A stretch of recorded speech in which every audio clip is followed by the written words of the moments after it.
Selamat datang di penelusuran mendalam kita hari ini.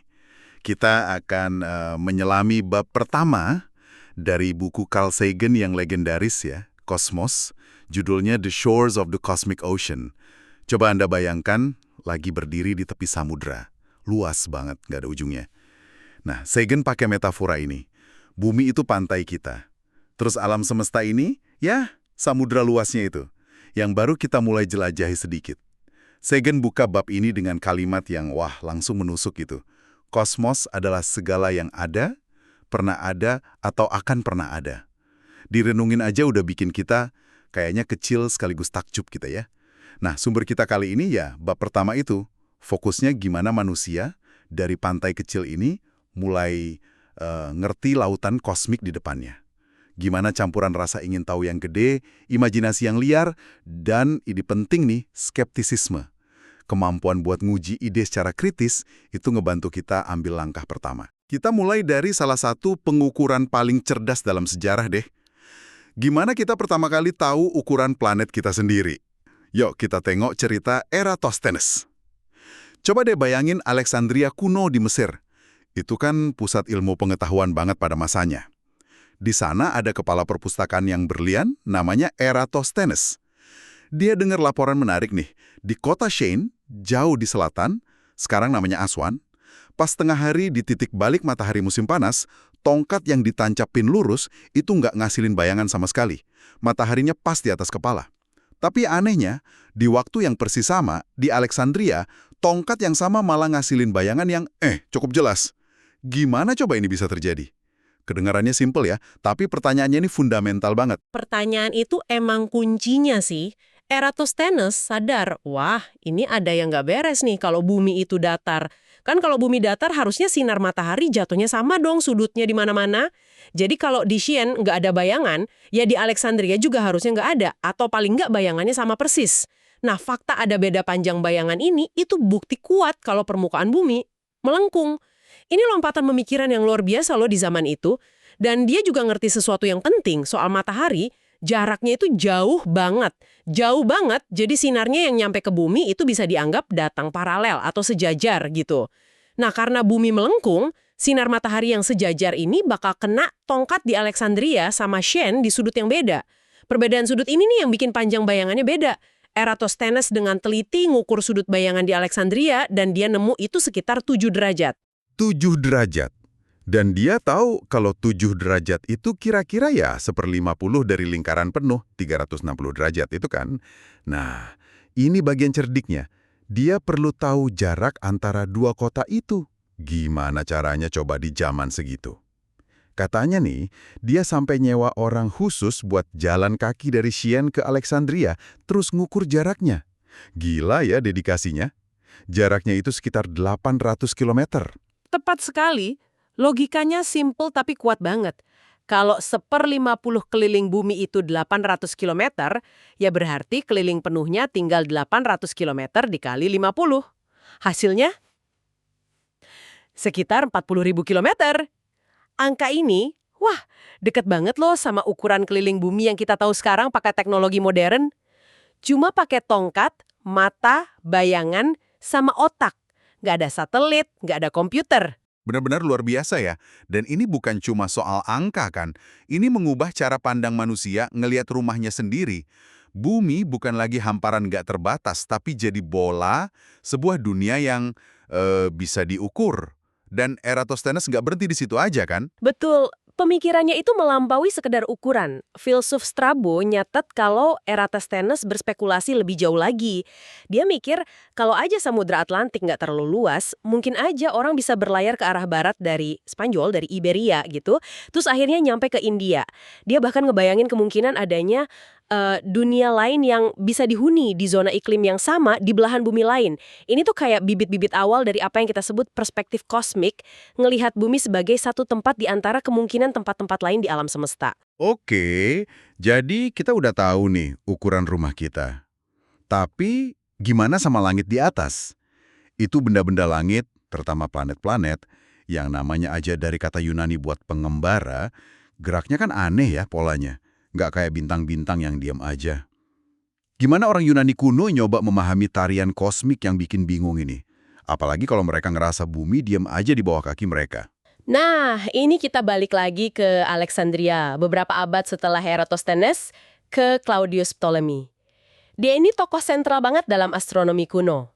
Ptolemy ngembangin model alam semesta yang, rumit ya, tapi sangat berpengaruh, yang nempatin bumi sebagai pusat segalanya. Model geosentris ini emang kerasa masuk akal banget sih secara intuisi. Kita kan nggak ngerasain bumi gerak. Sementara matahari, bulan, bintang-bintang kelihatan jelas muterin kita tiap hari. Tapi gimana model geosentris ngejelasin gerakan planet yang kadang aneh itu? Yang kayak kelihatan mundur atau bikin putaran gitu di langit. Nah, ini dia kecerdikan sekaligus kerumitan modelnya Ptolemy. Buat ngejelasin gerakan mundur atau retrograde planet-planet, dia ngebayangin kalau tiap planet itu nggak cuma gerak dalam lingkaran gede, ngelilingin bumi, itu namanya different, tapi juga gerak dalam lingkaran kecil tambahan yang nempel di lingkaran gede itu, namanya episiklus atau epicycle. Jadi planet itu kayak muter sambil ngorbit gitu. Dengan kombinasi lingkaran-lingkaran ini, modelnya dia bisa prediksi posisi planet di langit dengan, ya lumayan akurat lah untuk pengamatan mata telanjang zaman itu. Wah, dan model ini bertahan lama banget ya, lebih dari 1000 tahun. Bahkan diadopsi dan didukung sama otoritas gereja di abad pertengahan Eropa. Konsep populer kayak langit ketujuh itu akarnya dari sini kan. Ide kalau ada lapisan-lapisan langit buat tiap benda langit. Bulan, Merkurius, Venus, Matahari, Mars, Jupiter, Saturnus, plus satu lapisan buat bintang-bintang. Tapi di sisi lain, model yang udah mapan gini mungkin malah menghambat kemajuan juga ya. Ptolemy juga terkenal karena hal lain kan, astrologi. Betul sekali. Di zaman Ptolemy, itu batas antara astronomi, studi ilmiah tentang benda langit, sama astrologi. Kepercayaan kalau posisi benda langit ngaruh ke nasib manusia, itu belum begitu jelas. Ptolemy nulis karya yang berpengaruh banget soal astrologi, namanya Tetrabiblos. Itu jadi dasar astrologi barat selama berabad-abad. Astrologi kan ngaku kalau posisi planet pas Anda lahir itu nentuin karakter sama takdir Anda. Tapi klaim ini nggak punya dasar ilmiah dan nggak terbukti dalam pengujian yang ketat. Gimana kita taunya itu nggak ilmiah? Ada banyak cara buat ngujinya. Misalnya, studi soal anak kembar identik. Mereka kan lahir di waktu dan tempat yang hampir sama persis, jadi horoskop mereka ya praktis sama. Tapi kehidupan sama kepribadian mereka seringkali beda banget. Atau coba aja minta beberapa astrolog yang beda buat nafsirin horoskop yang sama. Sering banget interpretasi mereka beda jauh atau malah bertentangan. Nah, astronomi sebaliknya itu upaya buat ngerti alam semesta apa adanya berdasarkan pengamatan, bukti, sama hukum fisika. Meskipun gitu ya, warisan astrologi masih nyisa loh di bahasa kita. Kata kayak disaster itu dari kata Yunani artinya bintang buruk atau consider, mempertimbangkan, dari bahasa Latin bersama planet. Ini nunjukin pengaruh budayanya kuat, tapi secara ilmiah ya astrologi dianggap pseudoscience. Nah, setelah dominasi model Ptolemy selama lebih dari 14 abad gitu, pasti ada momen dong keraguan mulai muncul. Di sini nih ceritanya jadi makin seru. Tepat sekali. Retakan pertama di bangunan megah Ptolemaik itu datang dari seorang pendeta sekaligus astronom Polandia namanya Nicolaus Copernicus. Di tahun 1543, pas sudah mau akhir hayatnya, dia nerbitin buku yang ngusulin gagasan revolusioner banget. Bukan bumi, tapi matahari lah yang jadi pusat tata surya kita. Model heliosentris, bumi, kata Copernicus ya cuma salah satu planet aja yang ngorbit matahari. Itu pasti guncangan besar ya. Nurunin status bumi dari pusat alam semesta jadi cuma planet biasa aja. Gimana reaksi orang-orang waktu itu? Wah, kontroversial banget. Gagasannya kan nantang akal sehat sehari-hari. Ajaran filsuf kuno kayak Aristoteles, terus interpretasi harfiah kitab suci yang dipegang otoritas agama waktu itu. Butuh waktu lama banget buat ide ini diterima. Bahkan buku Kopernikus dimasukin daftar buku terlarang sama gereja Katolik selama beberapa abad. Kopernikus itu berani buka pintu, tapi kerjanya belum sepenuhnya sempurna sih. Dia masih megang ide orbit lingkaran sempurna. Terus siapa yang bawa revolusi ini ke tingkat selanjutnya? Siapa yang benar-benar ngebuktiin dan nyempurnain model matahari sebagai pusat ini? Tokoh kunci berikutnya itu Johannes Kepler, seorang matematikawan dan astronom Jerman yang hidup di akhir abad ke-16, awal abad ke-17. Kepler ini sosok yang unik banget. Dia sangat religius, didorong keyakinan mendalam kalau alam semesta diciptain Tuhan dengan rancangan matematis yang harmonis. Tuhan itu kayak arsitek geometri agung gitu. Awalnya nih, karena terinspirasi Kopernikus, dia nyoba jelasin jarak antar planet pakai 5 bangun ruang platonik yang sempurna itu loh, kubus, tetrahedran, dan kawan-kawan. Dia bayangin bangun-bangun ruang ini saling bersarang, misahin orbit 6 planet yang dikenal waktu itu. Dia bangga banget sama idenya ini, nyebutnya misteri kosmik atau Mysterium Cosmographicum. Ide yang indah sih secara geometris, tapi bener nggak? Ternyata enggak. Meskipun idenya elegan, itu nggak cocok sama pengamatan yang makin akurat. Apalagi setelah Galileo Galilei pakai teleskop, nemuin bulan-bulan baru yang orbit Jupiter ini kan nggak sesuai sama skema 5 bangun ruang Kepler. Tapi disinilah hebatnya Kepler. Dia itu lebih cinta kebenaran daripada teorinya sendiri yang paling indah sekalipun. Dia kan dapat warisan data pengamatan posisi planet paling akurat di masanya dari astronom Denmark, Tycho Brahe, yang pengamatannya teliti banget. Jadi data pengamatan ngalahin teori yang dia suka. Persis. Kepler ngabisin waktu bertahun-tahun nyoba nyocokin data pengamatan Tycho yang presisi itu, terutama data orbit Mars, sama model orbit lingkaran Kopernikus.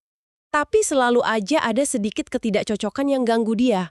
Akhirnya, setelah perjuangan mental yang luar biasa, dia terpaksa ngaku kalau data itu nggak bisa dipaksa masuk ke lingkaran. Dia bikin lompatan berani.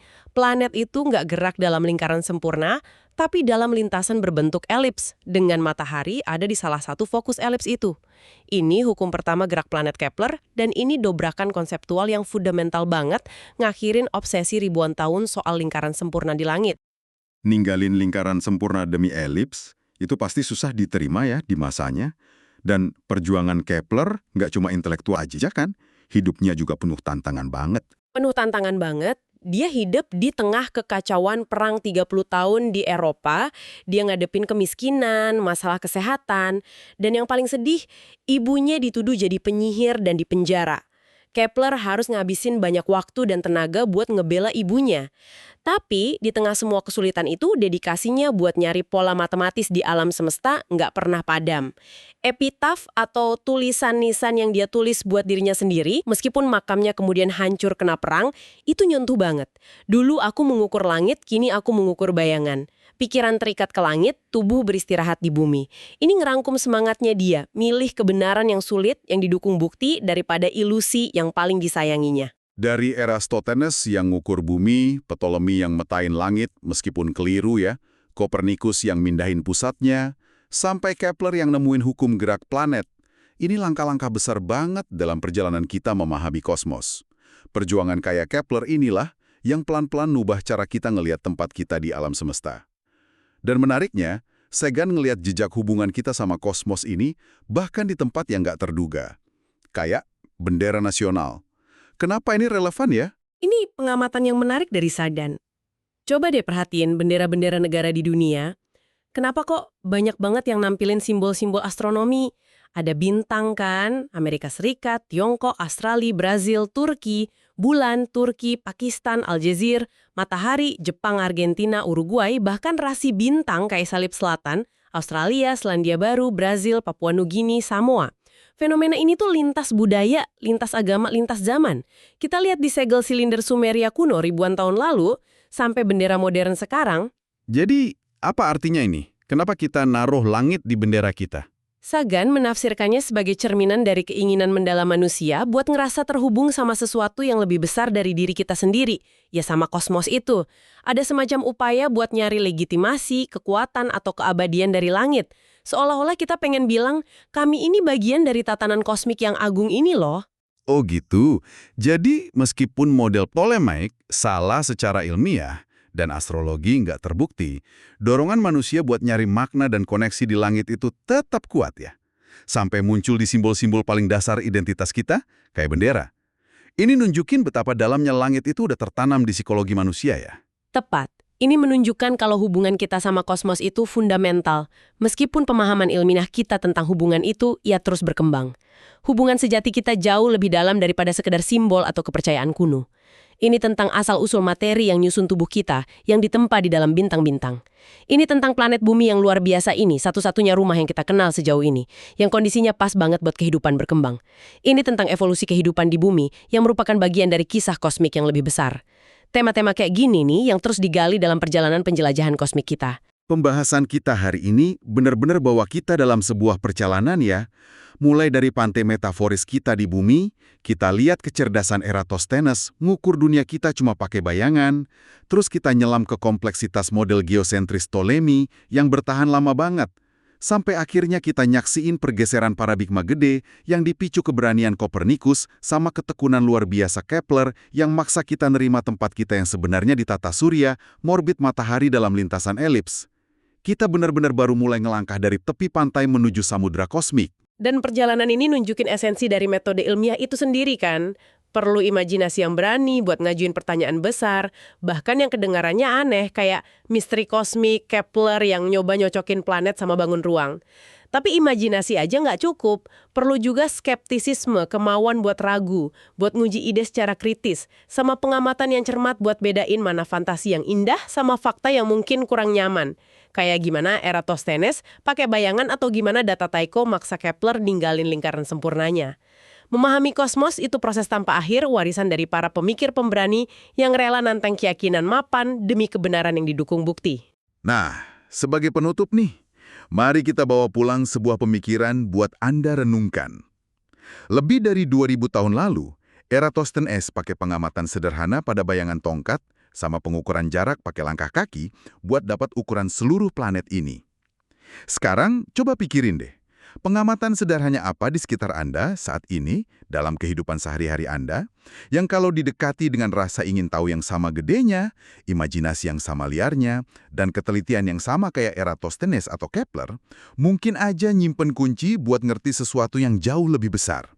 Di tepi pangkai kosmik mana aja kah kita baru mulai berdiri hari ini dengan semua teknologi dan pengetahuan yang kita punya, siap untuk menjelajahi samudera yang lebih dalam lagi? Sampai jumpa di penelusuran mendalam berikutnya.